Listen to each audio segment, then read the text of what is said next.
Wait, you can hear me, Riley? You can hear me? I just turned my mic on, so she might be able to hear you. Yeah, I hear Eric. Okay. So I can hear now. I'm gonna turn my mic off so you don't hear me talking. Okay.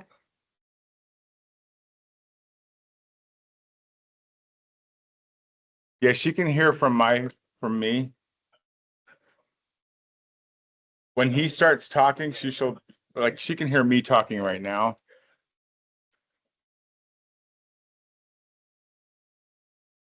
Let's see if you can not hear me talking.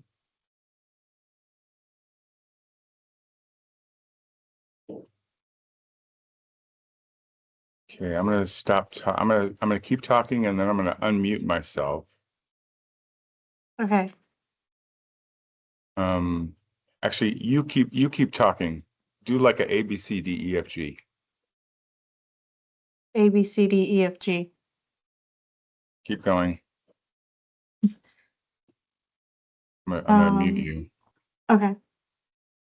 Okay, I got you muted. But you can still hear me, right? Well, now I can't hear you to say. Yes. Yeah. Oh, wait, I can still hear you. Oh, but you unmuted yourself. It's That's yeah, what I you did. unmuted, but I Okay, could okay. still hear you when I was muted. Okay, good.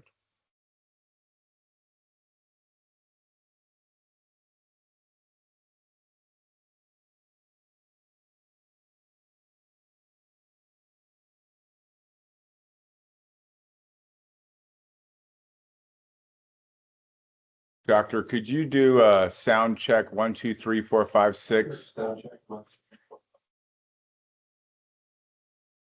you do that again?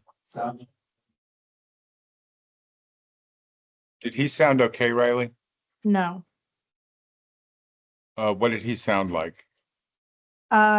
I barely heard anything and then it cut out to nothing. Oh, Same thing I heard. thanks, John.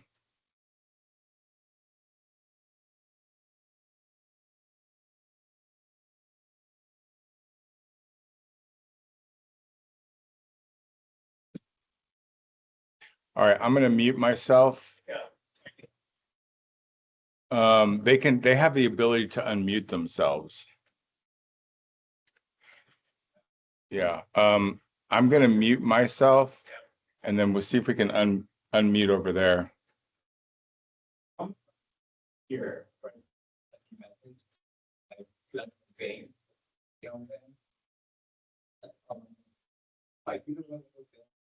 Yeah, yeah.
Yeah, we can turn on the sound right now.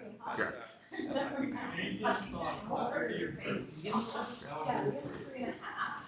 So I think he's just a little older now. Yeah, so we're doing 3 in March. Yeah, we're going to do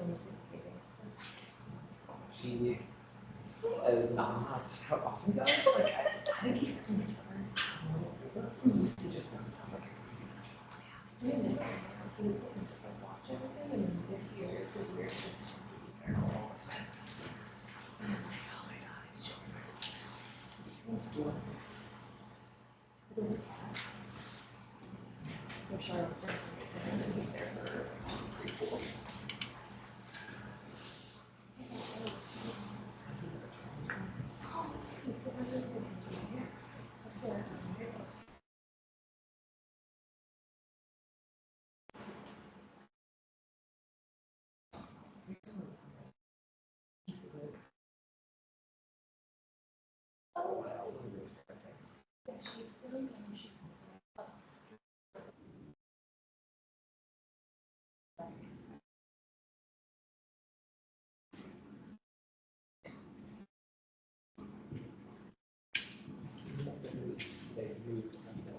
They need a little more space now. Yeah.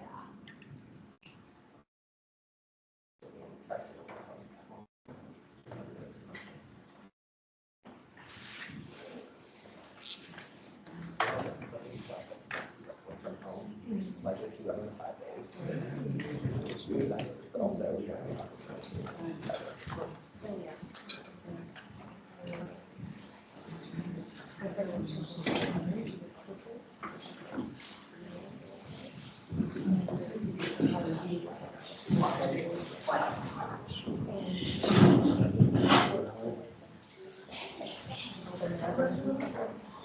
I've never done one.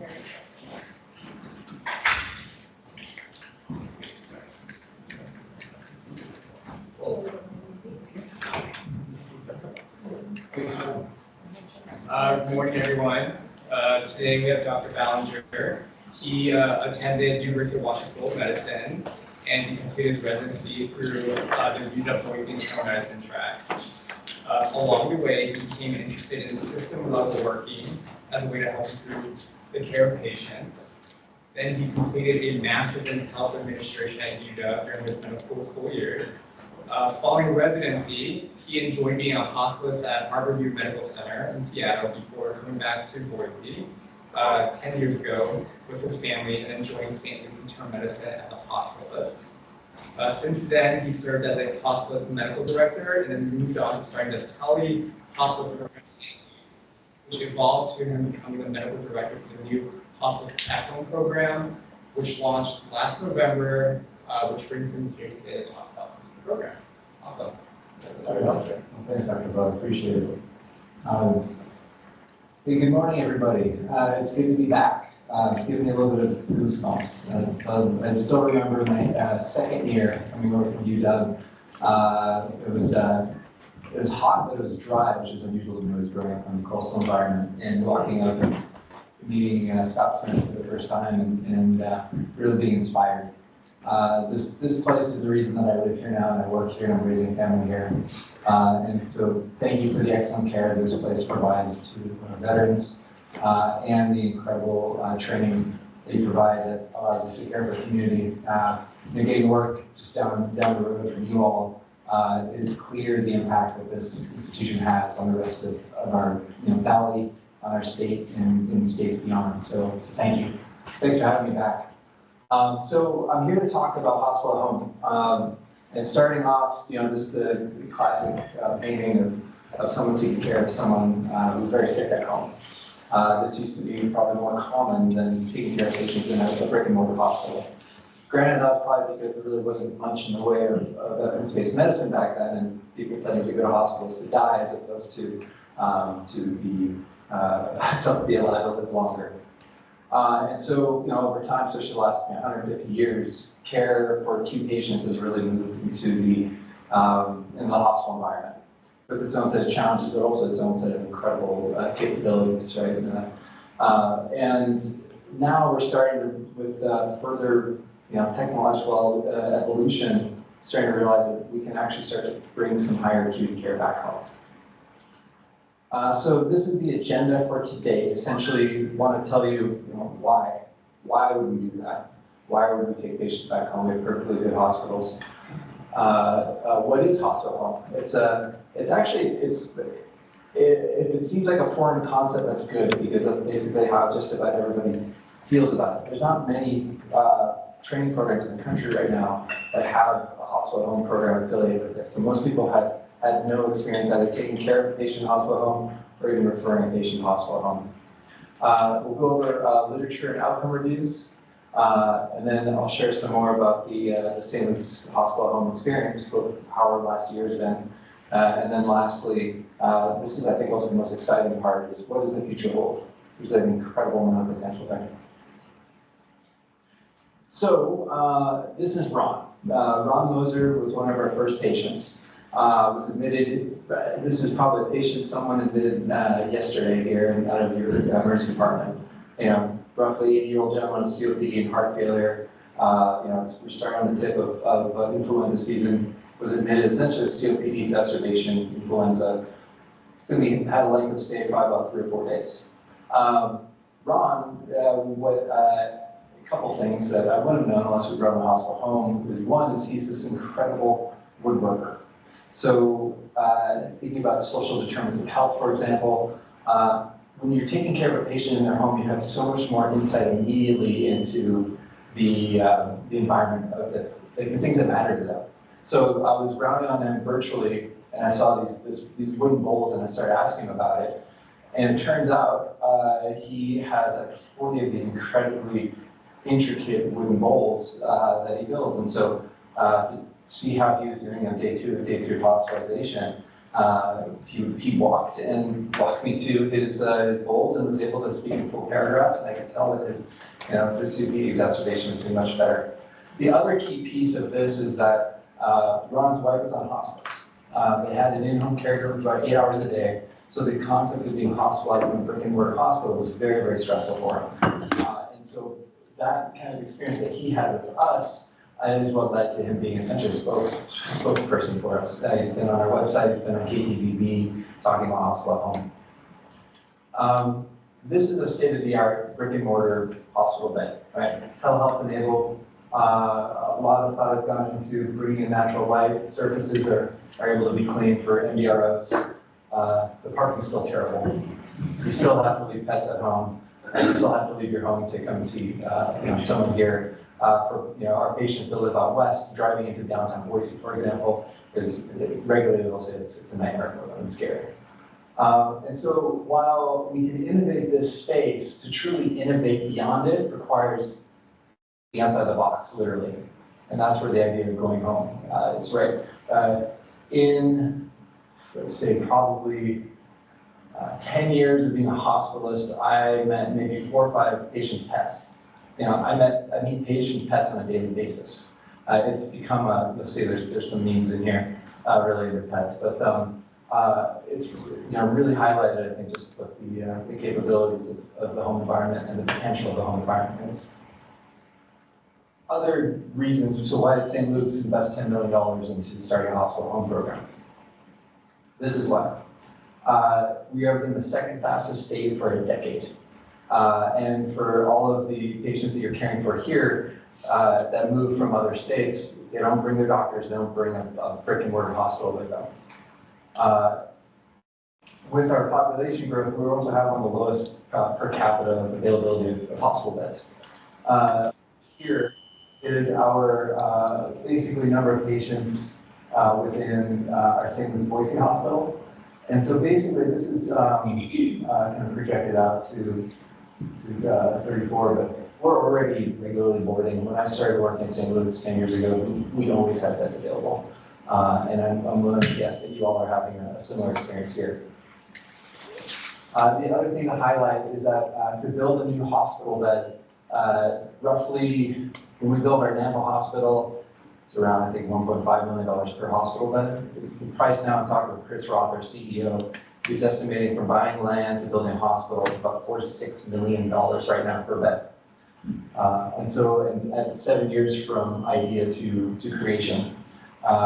So it is a big deal for boarding patients we're behind. So again, what is hospital at home? Essentially, some of the background on it. Keep going. Okay, thank you. I appreciate you. So it's not actually a new concept, right? Yeah, people have been taking care of at home since care existed. The origination of more formalized acute care in the home really started nationally in France in the 1960s. And one thing that you'll see that was developed in like Canada, Australia, New Zealand, Spain, all of these countries have single payer systems. So they've been able to invest in infrastructure kind of in a more global manner. There's no billing code. There's no ability to submit a DRG for a hospital at home encounter. So that's why we haven't really seen it happen in the United States. With the exception of some intrepid gerontologists. You have Dr. Bruce Lepp, who's now considered the godfather, one of two at Johns Hopkins. So in the 1990s, he thought about home being a safer place of care for his patients. And so developed essentially care pathways and did some small studies demonstrating essentially equivalence and lower cost. Equivalence of care and safety, higher patient experience, lower cost, which tends to bear out in the literature. So that continued until the 2010s. That's when David Levine, an interim medicine doctor at, he was at Brigham and Women's, which is now like MGD. And he did the first randomized control trial, which I'll go over. Again, demonstrating essentially high patient satisfaction, lower cost, and wasn't really powered for a lot of the way of safety, but no, egregious, higher mortality or readmissions or anything like that. And then what was really just opened the floodgates, essentially the permission to bill Medicare for acute care in the home. So as part of the pandemic, as we all remember, and maybe some of us try to forget, that the hospital was getting overwhelmed. And so it was an emergent congressional act that passed that allowed for the billing for hospital home for acute care in the home. And since then, we've seen about 300, now I think we're about 400 programs in the country in that short period of time that have started. And the amount of technological innovation it's a really exciting place to be.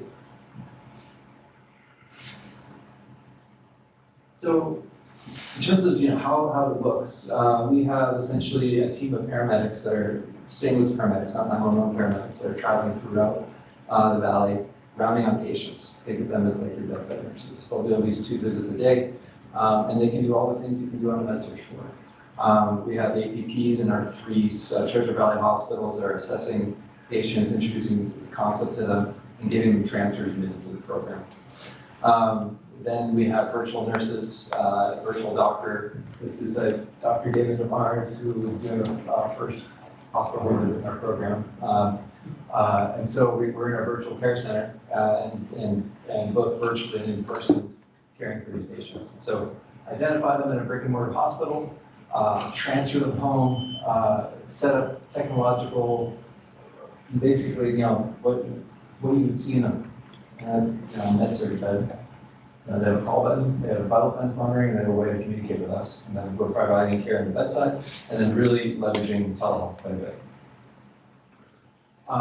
So we can do, EKGs, we can do ultrasounds, we can do chest X-ray. Theoretically, we can do echocardiograms. So that's a path that we're building out.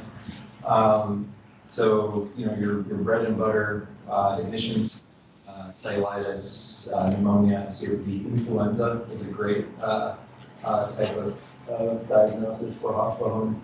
Those are all things that we're doing.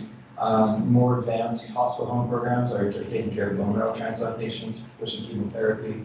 There are programs that do for lower risk colorectal surgery. they'll just take the patient directly home from the PACU. So this is just from our first couple months, essentially heart failure, systolic heart failure exacerbation, titrating full directed medical therapy, patient with small diverticular abscess, and neutropenic fever in the setting of chemo-induced neutropenia. ETI with ESBL is very common because of ways of culture data and transitioning them to appropriate longer-term antibiotic therapy. COPD exacerbation is also very common. So again, the things that as you walk on any of the wards here that you'll see outside the ICU. So in terms of literature, there's a lot of small studies that have been done. Some bigger studies are now coming out since probably the mid 2010s.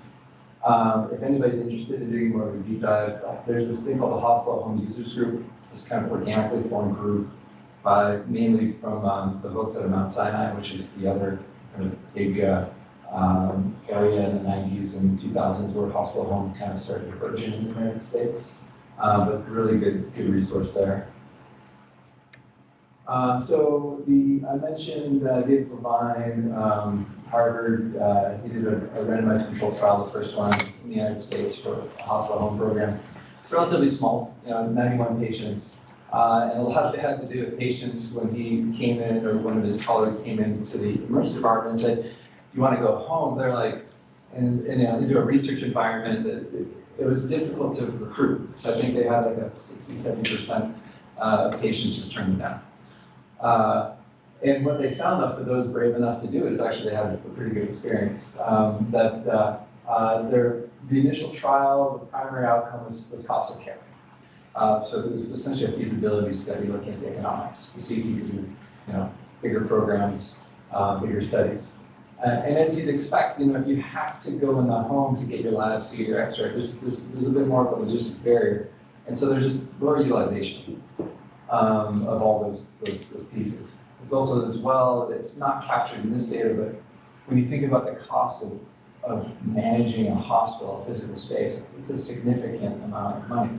And so that type of cost savings isn't even captured in the study. They had some secondary outcomes they were looking at. These were all based on basic questionnaires.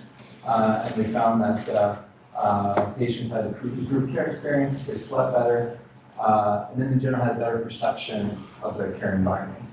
People like to be at home.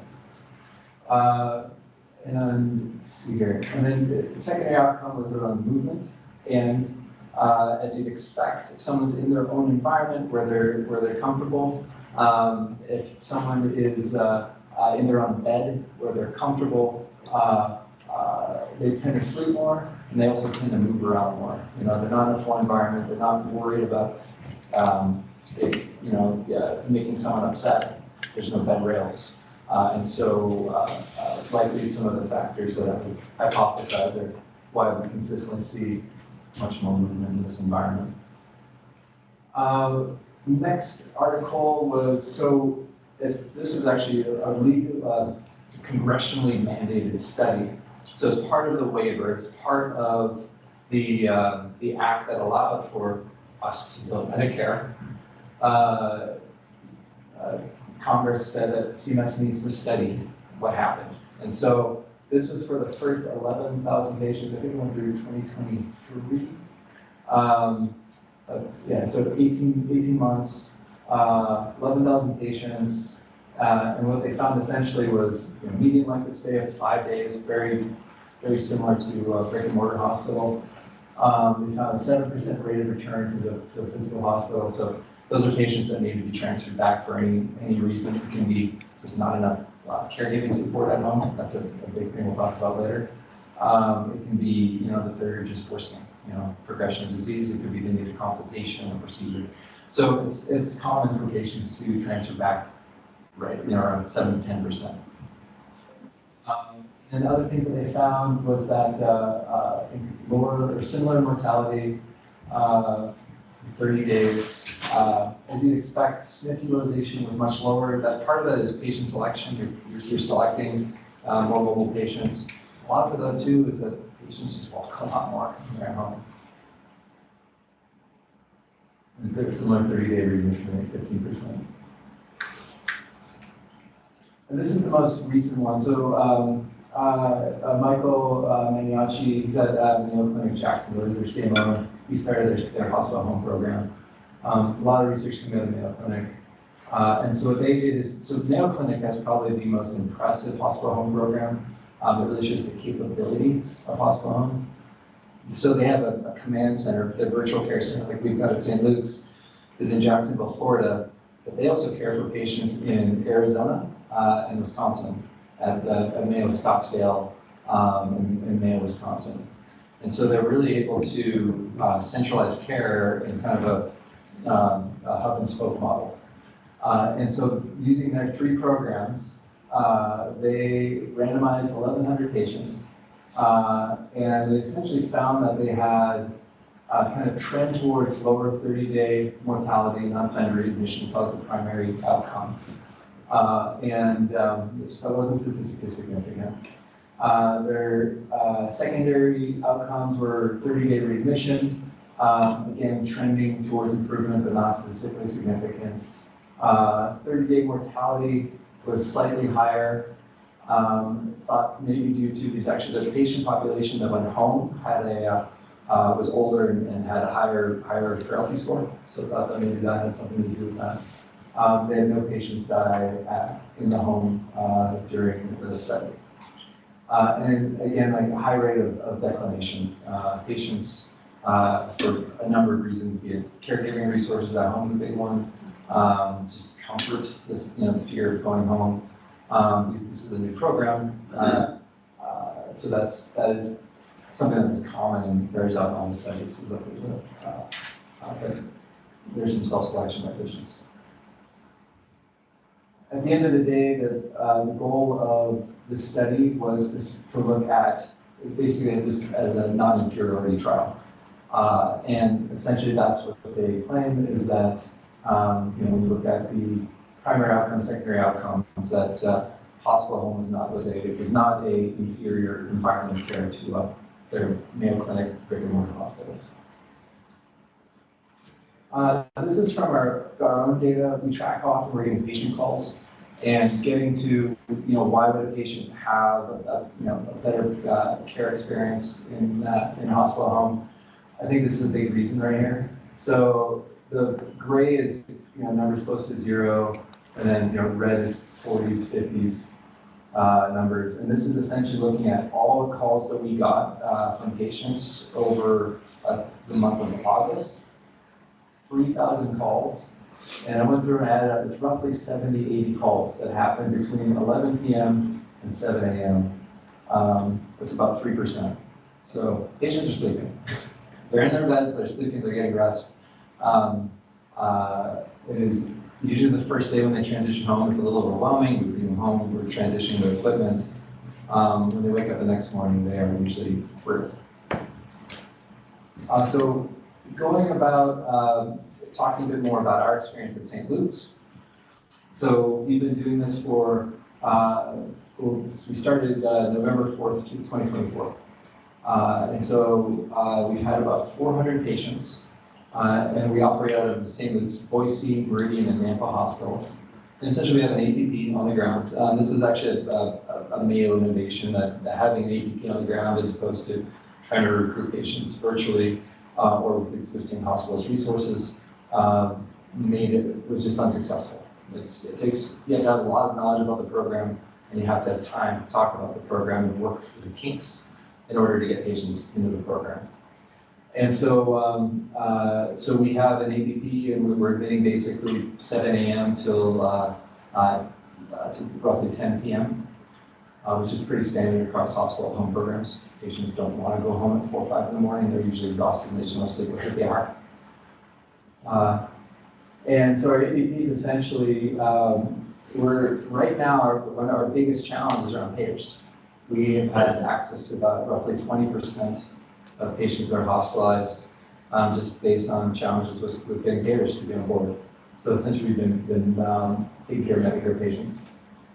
And so we use Epic to highlight, there's a little, if it shows up, these little houses that you see that are in the right column of all these patient lists. That flags for us who is a candidate off the bat based on their zip code. They need to live within 30 minutes of the hospital in case of emergency. So if they're in a really rural place, we can't, it's not safe. And then it's also based on, if they have an order for a ventilator, they don't do ventilator at home at this point. I don't think we ever will, but except for maybe someone at the end of the life. There's a couple other kind of rough exclusions in Epic.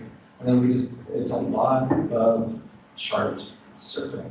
We'll review probably, 100 charts a day, just looking through for, their social situation, their medical condition, and the ability to figure out if a patient is appropriate to be a hospital home candidate.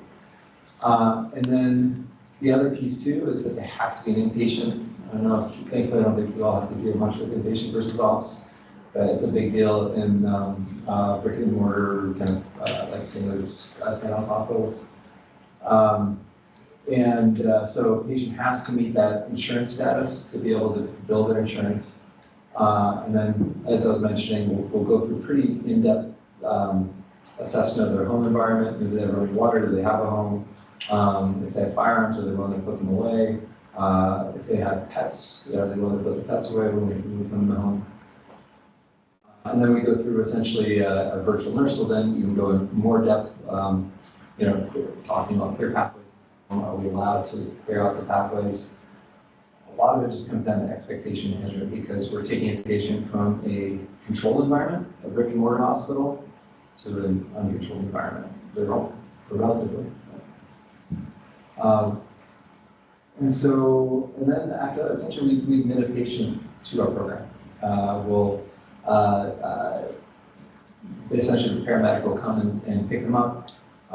We'll take them home. There'll be a nurse to nurse, just like you have coming from the ED to med-surg floor. We essentially create their home into being like a med-surg bed.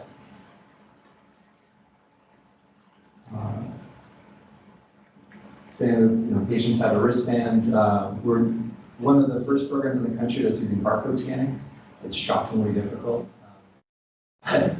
because the patients are virtually doing MedPass, and so we would basically have them put their medication on a pedestal in front of their camera, which I'll show you here in a bit, in order to scan it. Because I have never appreciated what nurses do until I saw MedPass, and I've always appreciated nurses to the extent I have to.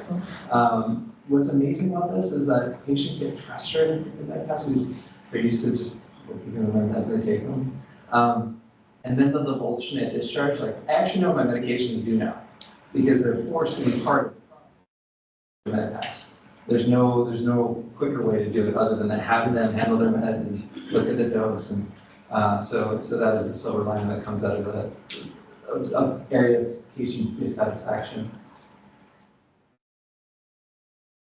And then we round on just like you would in a brick and mortar hospital.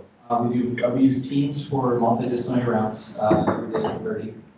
And we just run our cases. We round on patients virtually. So once a patient's admitted, paramedics are going to the home twice a day at least. We can do labs 3-4 times a day. Any IV antibiotic, most IV therapies, diuretics. For heart failure patients, we do a lot of paired visits with the paramedic. So I'm on a screen in our virtual care center, talk with the patient, paramedics in the home, doing examination for edema, listening for crackles. Also helping me see what's going on in the environment. It's amazing how much the paramedic can see and tell me just by spending. And then with that, we have point of care testing, so I can figure out what's the creatinine, what's the potassium, and appropriately dose Lasix or whatever diuretic in that situation. And so this is the technology that we use to monitor the patient. So essentially, a patient will go home. That's the tablet on the top there, and that's where we'll use for MedPass, for everything really. And so we just put our medication bottle in front of that in order to be able to trace. We essentially do a screenshot and then scan it. So If you want to, retire in 10 years, figure out a way to do barcode scanning in a hospital home, that's easy. And when we come so the other thing that's really innovative that I love about hospital home is that, so this tablet, because you can imagine to send, in a brick and mortar hospital, we can just really easily, right? It doesn't need a lot of planning. To send meds, to do a visit, it requires quite a bit of travel, it requires scheduling. So scheduling is a huge part of hospital home. And the silver lining is we can tell the patient when people are coming. So our patients on the screen have a schedule for the day. They know when the doctor's coming, they know when the paramedic's coming, they know when their food's coming, they know when their meds are coming. Every evening they have a courier that drops off their next day's meds every 24 hours, so meds get essentially processed in our pharmacy and delivered. Vital signs are taken, we have a blood pressure cuff. I get standing weights for heart failure, which is amazing. That weights are and then there's this massive, what looks like a boom box on the back is a backup battery, and you should probably put speakers on it just to make it cool. But anyway, that is a power outage, right? So we have to goes out because of a snowstorm or windstorm, and that provides 24 hours of power so that we can get.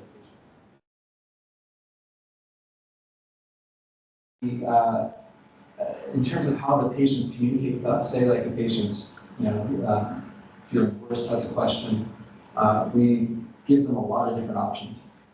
The iPad is where they spend their daytime so that we can see them, we can camera in on them, if we're worried about them or they call us.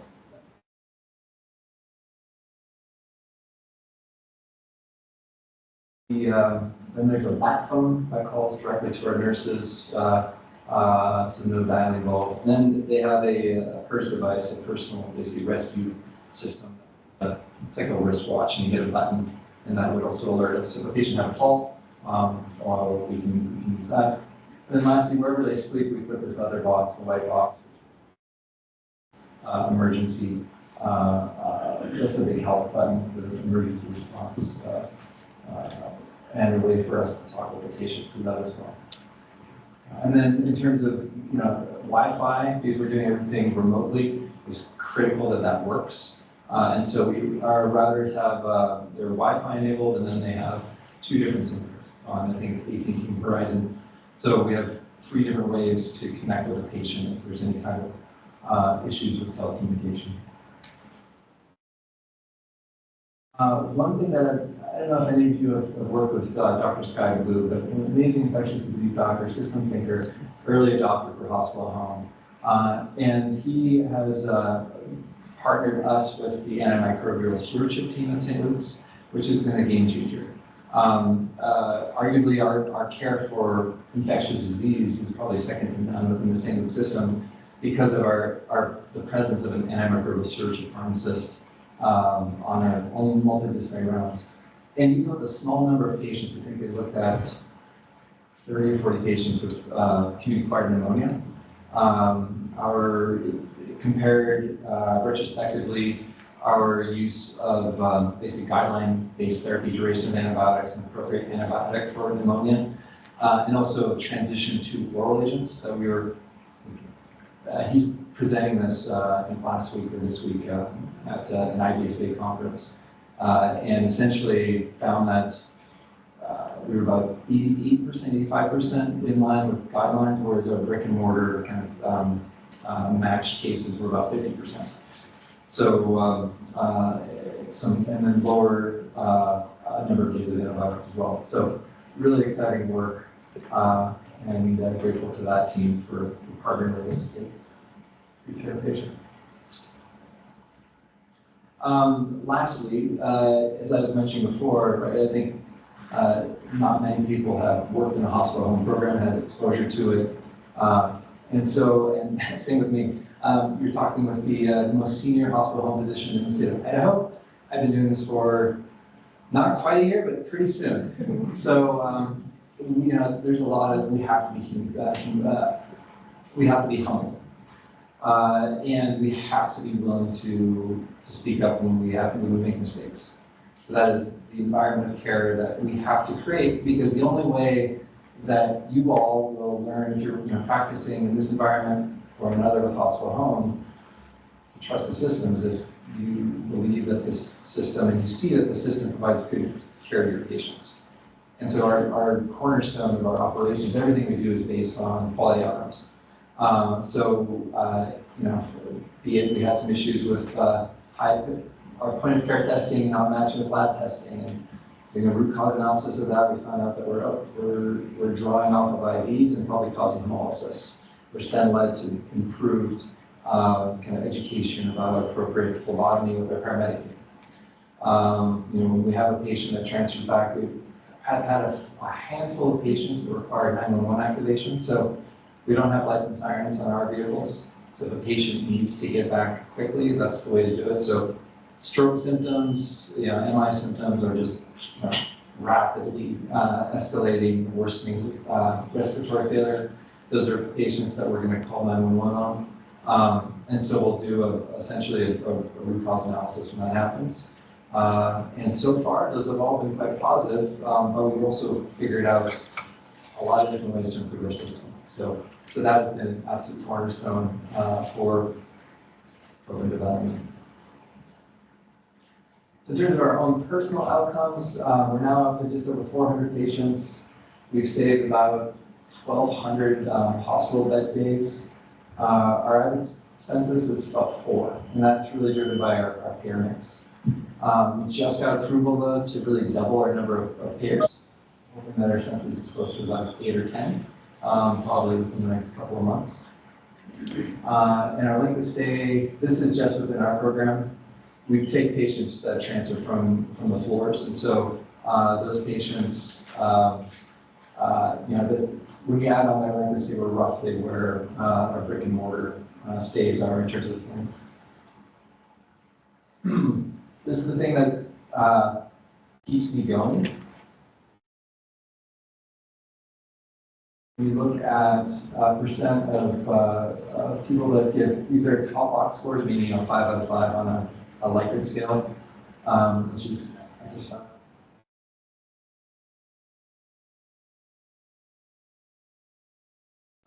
Anyway, so 95% of patients are 90%, 5 out of 5 say it's a safe place to get care. And this is out of 130 respondents, about 46%. Good response rate. Our biggest challenge is around the tech. We're taking care of Medicare patients. They don't have a ton of experience with using iPads and the latest technology. We try to make it simple. So that's going to be the biggest challenge, I think, long term. And then the other thing I like to do that also keeps me, motivated, I keep a notepad by my keyboard, because I'll be honest, my personal preference is to be physically at the bedside. There's nothing better than that. However, it's not always what our patients want. And it comes clear when I am rounding on patients and they tell me things like this. And these are all unsolicited. People just gush about the idea that they were, especially if they spent one night boarding in an emergency department, they are so thrilled to get back to their bed and not to spend, a couple more nights in an ED or in a med-surg unit. And I just want to be very clear, our hospitals are incredible. Right? They're important places. They are life-saving places. It's where some of the most incredible work happens in our community. And so there's absolutely, I don't want to diminish brick and mortar care at the expense of talking of hospital at home. My point is that for patients where it's appropriate to be home, if we can make home happen, that is a good place to consider going. This just has our case mix index. It's based on coding, how it's kind of roughly how sick our patients. And the really tall blue line, that's the Boise hospital, because we're doing bone marrow transplants there, pretty advanced surgeries. And the rest are our brick and mortar hospitals. And so hospital at home is the kind of the second from the right. And you can see that it's essentially in line. So we're not cherry picking like the easiest, softest admissions that are in the hospital. These patients are all pretty sick. About a quarter of our patients are directly admitted from the emergency departments, and about 3/4 are admitted from the medical force, primarily tele-med-surg. We'll also transfer patients from ICUs. So a patient that is, just to have a patient that had hypo, septic shock, and was transferring to the floor, there are no floor beds, and we're able to get that patient home. So we're able to unclog our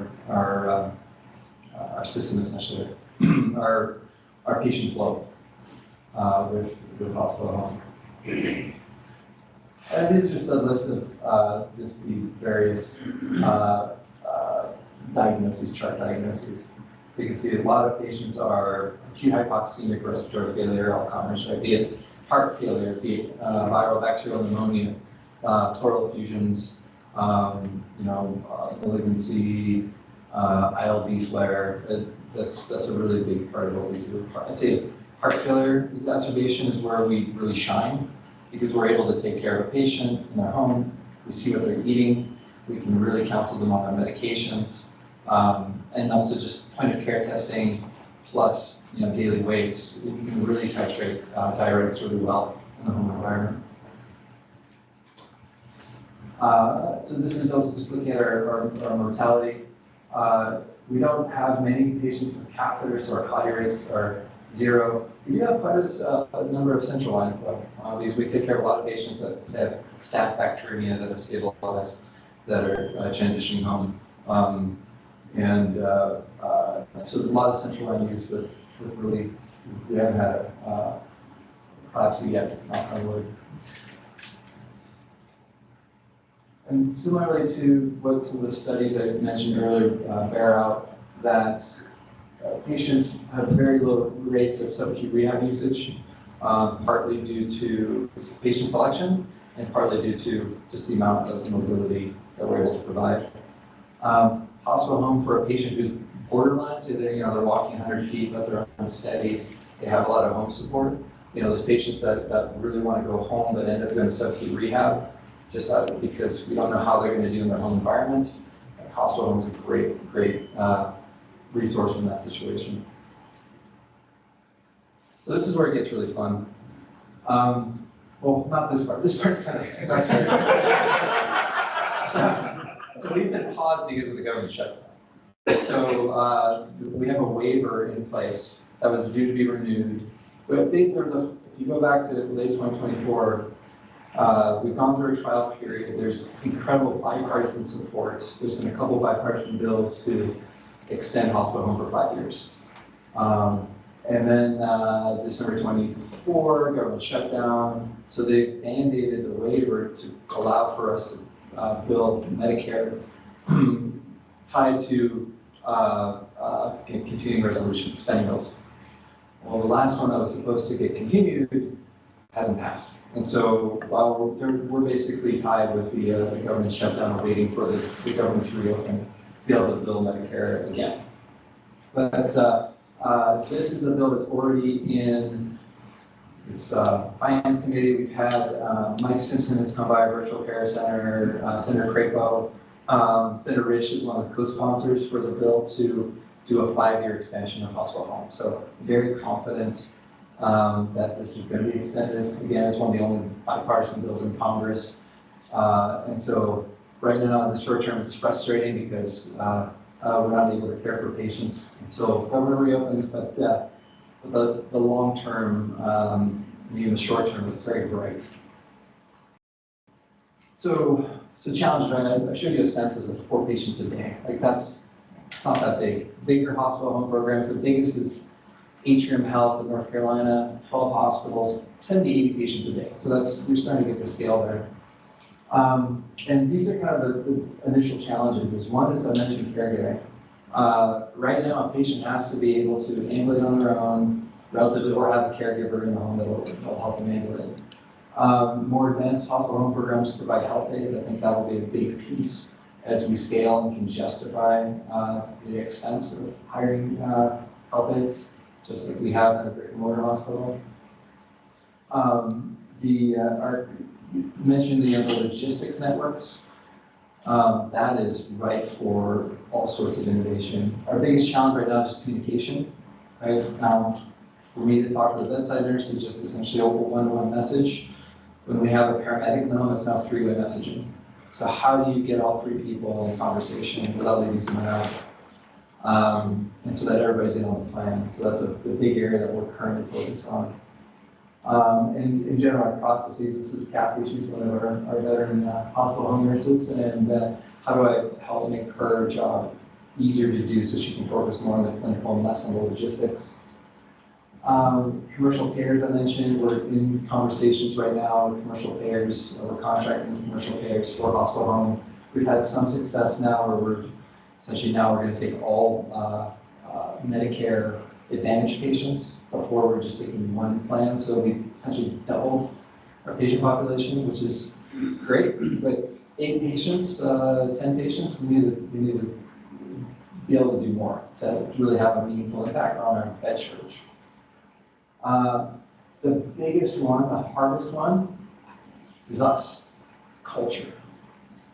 Again, right, very few people, nobody has trained with a hospital home program. How do I, as a leader, spread the word of a hospital home, engage in conversations, share data, and inspire other physicians to try? So right now, Stephanie Fry, amazing cardiologist at St. Luke's, runs our heart failure clinic, is an early adopter and is setting up a pathway with us to have direct admissions essentially from heart failure clinic. Starting to look at kind of lower acuity elective surgery cases that require hospitalization. Again, patients that are lower risk, traditionally in brick and mortar bed, but likely could be happier and will take care of at home. The oncology population is a big one. We do bone marrow transplants at St. Luke's. The patients on chemotherapy. That is an area that I'm starting to explore. And it all comes down to buy-in from the medical staff and nurses and arts, everybody in the hospital. And that's again why we focus so much on quality. Medium term, these are kind of the culture piece that is going to be for as long as hospital home exists. I'm really excited about AI. I think everybody is for everything. But when you think about the amount of time that our APPs are chart lining to find potential patients before they even go into the room, the amount of time our nurses and service coordinators spend figuring out. So, for example, if I'm in brick and mortar, I need to order potassium. Nurse can go to a Pixis, get a potassium tablet, 5 bites, administer the medication. In hospital home, where's the potassium? It could be in our pharmacy in Boise. We have it on our paramedic trucks. The patient may have some in the home. Do we need a courier that immediately, and get a courier, can it be added to their Medicard fill, so every day they have a pharmacy fill of all their meds every afternoon. And so all of a sudden you have to make a decision that involves like 5 different possibilities. And so if you had an AI tool that could just recommend where to get that potassium from as a default, the amount of time saved, and probably job satisfaction too, would just be greatly improved. So I see those as kind of some really exciting areas. Equitability, right? The access right now in Boise, we don't have access for patients who are homeless or for houses, excuse me. Portland does. They have partnered with a couple of different hotels in the Portland area to be able to care for patients closer to where they live. And so that there's potential there. The caregiver piece is, I think, a big one as well. Like patients that have large, families, higher socioeconomic status that can take time off work to care for their loved one, have an advantage over someone who has no family, is, living in an ALF on Medicaid. And so that's an area that I think will need to be solved for, kind of more medium term, long term as well. The other piece too is medical education. An untapped area. Right now we're sending ultrasound techs, X-ray techs to the home. It takes longer to get those results back right now than in brick and mortar. Imagine if I had a paramedic that had an ultrasound probe, and all of my APPs and physicians are skilled in looking for pulmonary edema, pleural effusions, basic EF on ascites on ultrasound, and that can be beamed into our virtual care center. That's an area that I think absolutely will exist assuming hospital home continues to grow. And then in terms of for folks who are interested, so much of what we do is team-based and involves virtual care. So for medical education, those particular areas are of high utility in hospital home. And then also just being really good at diagnosing things, right? Like, is this heart failure, is this COPD? Is this, cellulitis, or is this lymphedema? Being able to also use, we do have to rely more on private labs to an extent because we are virtual, but also how do you partner with a paramedic doing a physical exam on the ground so you don't have to necessarily check a CRP or recheck some labs or order a pro-BNP. So that is a really, I think, interesting area going forward. AI, again, I think this is just a shameless place to highlight one. This is one of our patients' cats that we added to over our paramedic vehicles. It really had, I just wanted to put it in the slide deck. I emailed to Mike, I was like, I gotta put this in. It's a ridiculous photo, so it's fun. This is something that is also, I think, is on the cusp and has a ton of potential. So remote photoplexoscopy, RPPG, it's essentially, and this is actually fairly old technology. I think they postulated this to be done back in like the 1970s. But it's essentially looking at using, your comparing photos using any camera. You can do it off of just a webcam to look for perfusion. And with that, you can translate to pulse ox, you can translate blood pressure, and you can translate to a heart rate, the pulse. And so for me, the thing that keeps me up at night is if I have a patient that's a bit unstable, how are they doing when they're not on camera? Right, I can't just walk, like yesterday I was admitting patients in brick and mortar, I'd walk by our ED room a couple times just to see how my patient's doing. And I can do it by getting on the camera, but it's also kind of intrusive, like light comes on, they may be sleeping. So this allows me to potentially have continuous monitoring of patients' vital signs, just passively. So I am really excited that there's already Epic is, I'm hearing rumor that Epic is building a tool where you could just use a webcam on someone's TV in their home or their own home equipment. To be able to monitor them and connect into Epic. So that I think we're being able to take higher acuity, care of higher acuity patients more confidently will be huge.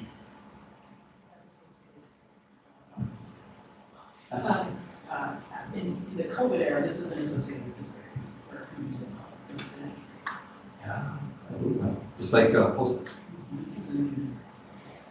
keep that in mind here. This is true. This is true. Thank you. And long term, this is our logistics, right? We have to move things to patients.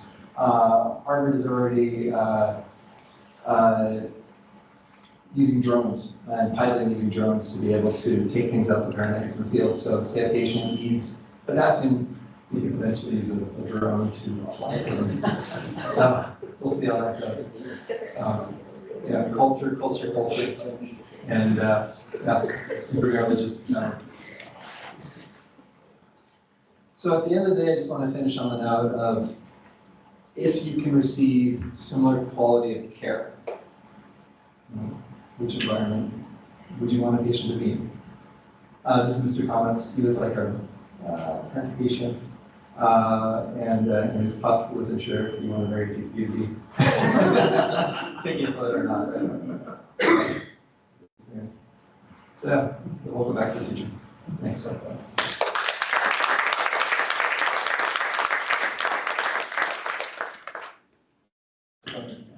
Thanks for a great talk. And sorry I was late coming in, so you might already talked about this, but if you were to fast forward into farther into the future, what proportion of patients do you think might be able to do hospital at home in 10 years? What are your thoughts on that? I think today, 10%. So Victoria, in Australia, for their entire area, it's like 6 million people. I think it's like 7-point-something% of their patients are household home. So I think just, current state, if I had access to all payers, 10% of our brick and mortars have. With AI, focus drones, Exactly. residents that are trained in this. Yeah, 20-30%. If this was the default pathway, which one potential model would be that we default patients to hospital home unless there's a reason that they need the same brick and mortar or certain care pathways. So now you're talking all like oncology, postoperative, cardiology. I think that you could scale probably 25%, just guessing. So Singapore, you want to talk about an expensive place to build? They have gone all in hospital home. They piloted, started in 2022. They've already built out like 200 beds and are really creating essentially default pathways of understanding to get patients home, of hospital home. So I think that looking at Singapore over the next couple of years, I think will really show what you can do with a population, what percentage of patients can get home. Good question. Hi. Hey, thanks for the talk. One thing I was thinking about as we're talking about that, there are probably still some of the same problems with hospital at home that we have with a traditional hospital, which is we get patients who get close monitoring or taken care of and they do really well when they're under our care. We talked about understanding their medications or maybe having an aide and then you can help family members are able to take off time acutely for something. I suspect that for some of these patients, when that goes away, they lose a lot of those benefits. That would maybe the education about medication. Is there any talk about, how do we build out these kinds of technologies after an acute hospital at home stay so that we are preventing readmission, et cetera? Absolutely. So, higher monitoring, so remote patient monitoring, this is a big area. We share space with that group. It's quite underutilized for some patients and overutilized for others. So like patient selection, so you can use essentially remote patient monitoring, you have an iPad and all the vital signs equipment, and then you have essentially nurse check-ins. And then we've now paired it where we have a nurse practitioner that's available kind of PRN to check in on a patient if they're potentially doing worse. And so that's a model I think that has a lot of potential. In our Magic Valley area, we have also paramedics that are essentially trained like our paramedics here in hospital home, but they're not doing acute care, they're doing post-acute care or patients with high disease burden. And so they're going into the homes, they're giving IV Lasix, but with the primary care doctors. And so I think that is, at least for the medical component, to monitor a patient and give them resources for in terms of medications.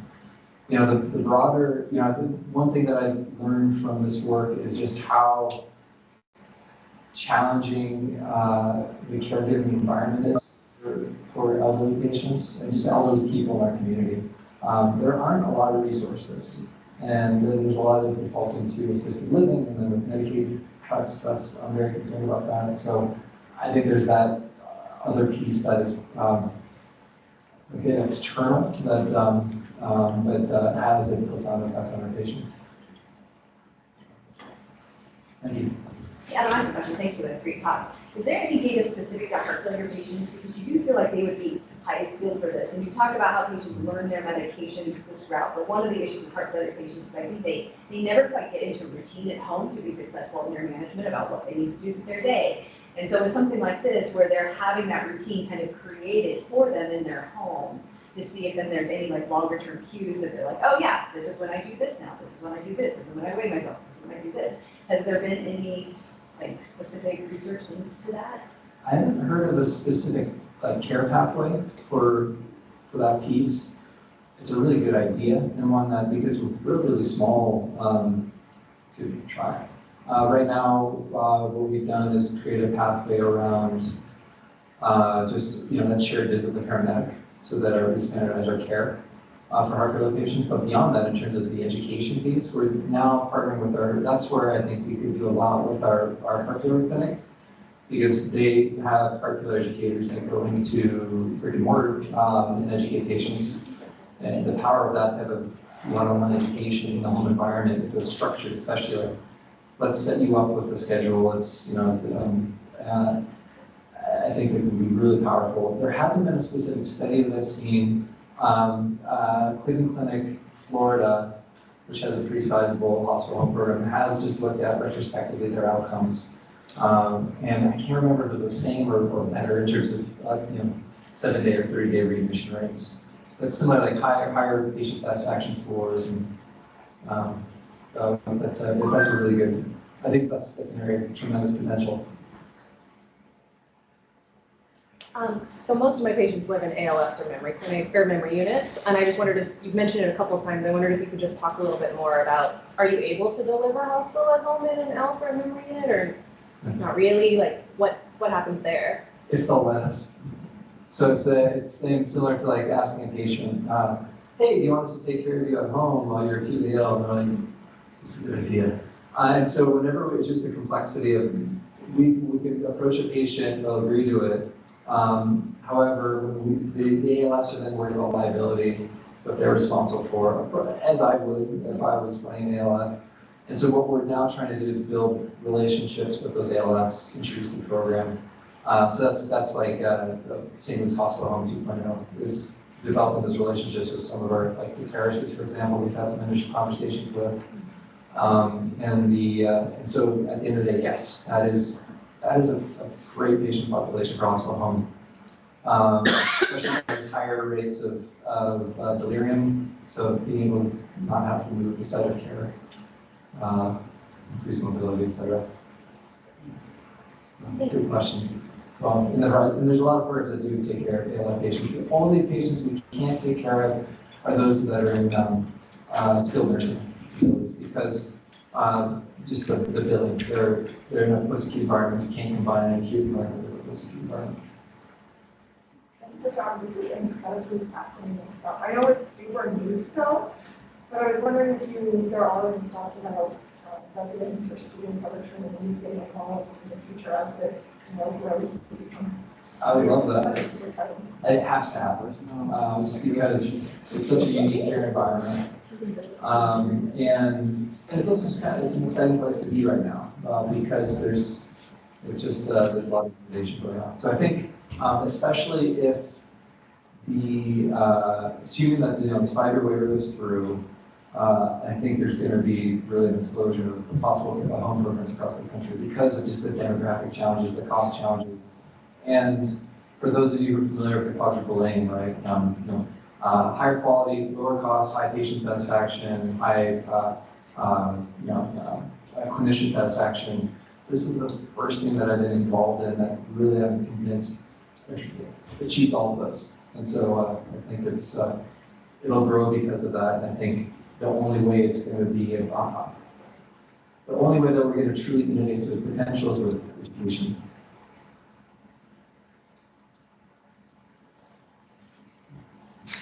I just wanted to put a plug in for home-based primary care. There was a comment about Can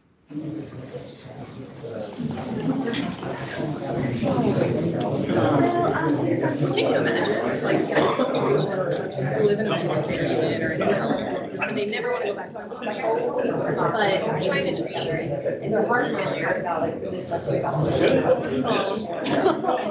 And we're like, it's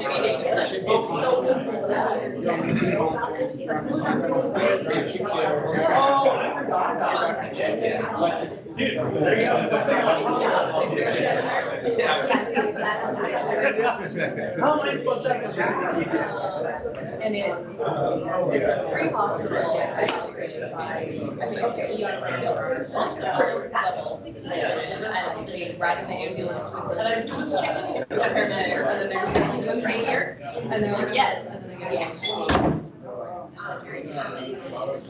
Not as much like leverage. It's just multiple. Lots of like goes. It's like, that's total. I can't believe it. Right. All of this. And be like, oh, not the non-nephrologist.